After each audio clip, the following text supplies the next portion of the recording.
పల్నాడు జిల్లా దాచేపల్లి మండలం తంగిడ గ్రామంలో నిన్న జరిగిన విధ్వంసకరమైన ఘటనకు సంబంధించి గురజాల కూటమి అభ్యర్థి ఎరపతినేని శ్రీనివాసరావు వారిని పరామర్శించారు. ఈ సందర్భంగా ఎరపతినేని శ్రీనివాసరావు మాట్లాడారు.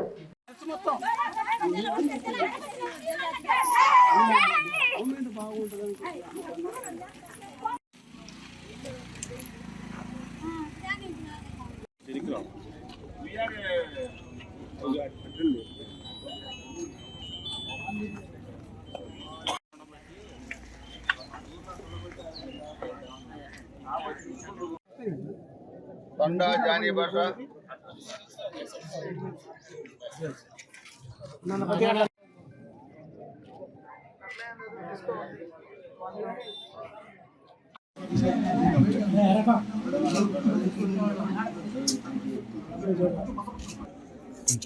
వైసీపీ అల్లరి మోకలు వైసీపీ వీధి కుక్కలు నిన్న తెలుగుదేశం వర్గాల మీద దాడి చేసి ఇక్కడ ముస్లిం మైనార్టీ వర్గానికి చెందిన షేక్ నబీ ఇతను దివ్యాంగుడు, తండా జానీ భాష ఇతను దివ్యాంగుడు.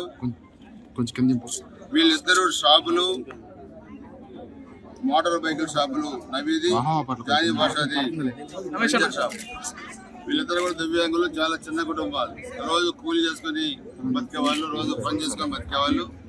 వీళ్ళిద్దరూ దివ్యాంగులను కనికరం కూడా లేకుండా తగలబెట్టారు.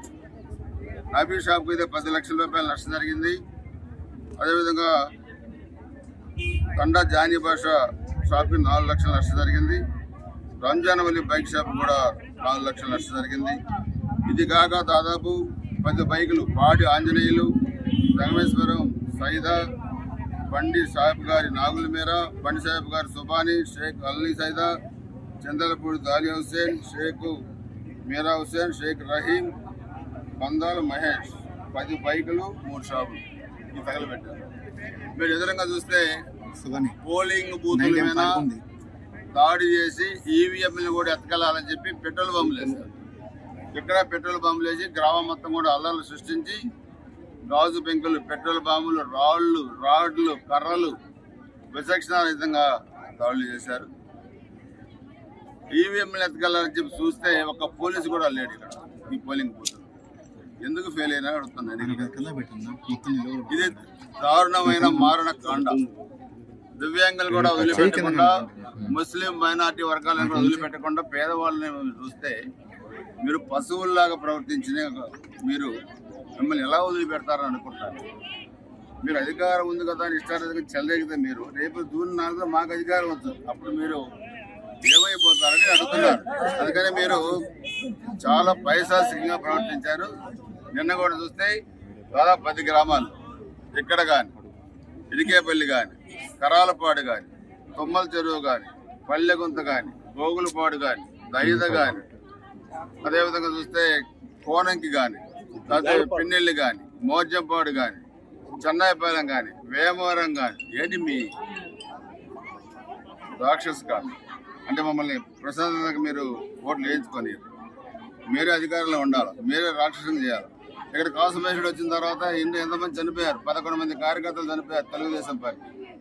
దాంట్లో ఎస్సీ, ఎస్టీ, బీసీ, మైనార్టీ కాపు నాయకులు ఉన్నారు. 8 మంది అక్రమ మైనింగ్ మొదలుపెట్టి చనిపోయారు. 3000 ఎకరాలు ప్రభుత్వ భూములు ఆక్రమించుకున్నారు. ఇక్కడే ఈ దగ్గర గ్రామంలోనే 500 ఎకరాలు ఆక్రమించుకున్నారు. పేకాట క్లబ్బులు పెట్టారు, బియ్యం అమ్ముకున్నారు, గుట్కాలు అమ్ముకున్నారు, మట్టి అమ్ముకున్నారు, ఇసుక అమ్ముకున్నారు, దొంగ నోట్లు తయారు చేశారు. ఒక్కటే కాదు, తెలంగాణ మధ్య తెచ్చి 1000 కోట్లు సంపాదించి మరలా ఆ డబ్బులు వెళ్తల్ని మేము అధికారులకు రావాలా, మేము దాడులు చేస్తాము, మేము దాడులు చేస్తే పడాలి. మీరు తుమ్మలచెడు గ్రామంలో కూడా నేను చూస్తే కరాలపాడు గ్రామాల్లో కూడా రిగ్గింగ్ చేయడానికి ప్రయత్నించారు, పోలీసులపై దాడి చేయడానికి ప్రయత్నించారు. అందుకని అందరూ చెప్తున్నాను, ఈరోజు ఈ నబీ షేక్ నబీ షాపు దివ్యాంగుడు నష్టపోయారు. ఇతనికి తెలుగుదేశం పార్టీ తరఫున 1 లక్ష రూపాయలు ఆర్థిక సాయం చేస్తా ఉన్నాం ఇప్పుడే. అదేవిధంగా తండా జానీ భాషకి, పంచర్ షాప్కి 50,000, రంజాన్ వల్లి బైక్ షాప్కి 50,000. ఇది ఈరోజు తక్షణం కూడా ఆర్థిక సాయం చేసి రేపు జూన్ 4 తర్వాత మొత్తం ఎంత నష్టం జరిగిందో అంత నష్టాన్ని ఈ కుక్కల దగ్గర వసూలు చేసి మొత్తం వాళ్ళకి చెల్లించే బాధ్యత శ్రీనివాసరావు తీసుకుంటారని చెప్పి కూడా స్పష్టంగా తెలియజేస్తా ఉన్నాను. మేము పార్టీ పరంగా ఆదుకోవడమే కాకుండా ప్రభుత్వం వచ్చినా కూడా వీళ్ళని తప్పకుండా ఆదుకుంటాం, వీళ్ళకి పునరావాసం కల్పిస్తాం, మళ్ళీ ఆర్థిక సాయం చేసి షాపులు కూడా పెట్టిస్తాం. తెలుగుదేశం పార్టీ నాయకులు కానీ కార్యకర్తలు కానీ ఎటువంటి ఆందోళన చెందాల్సిన పని లేదు. 30 సంవత్సరాలుగా రాజకీయాల్లో ఉన్న నేను ఈ ఎన్నికల్లో 7వ సారి అందరి ఆశీస్సుతో పోటీ చేశాను. అదేవిధంగా ఎంపీ శ్రీకృష్ణదేవరాయలు గారు కూడా ఆయన కూడా పోటీ చేశారు. ఇద్దరికి మంచి మెజార్టీ తీసుకురావడానికి అందరూ బాగా పనిచేశారు. ముఖ్యంగా Telugu Desam party, Janasena party, Bharatiya Janata party 3 పార్టీల కూటమిగా నేను అభ్యర్థిగా నిలబడ్డాను. బాగా మా వాళ్ళందరూ కూడా బాగా పనిచేశారు. ముఖ్యంగా జనసేన పార్టీ నాయకులు అయితే గురజాల నియోజకవర్గంలో వాళ్ళు సొంతంగా ఎన్నికలు నిలబెట్టి ఎలా పనిచేశారు, అలా అరమరికలు లేకుండా పనిచేశారు. నేను వాళ్ళందరూ కూడా వేరుపైన మనస్ఫూర్తిగా అభినందనలు తెలియజేస్తున్నాను. తప్పకుండా మేము అధికారానికి వస్తాం.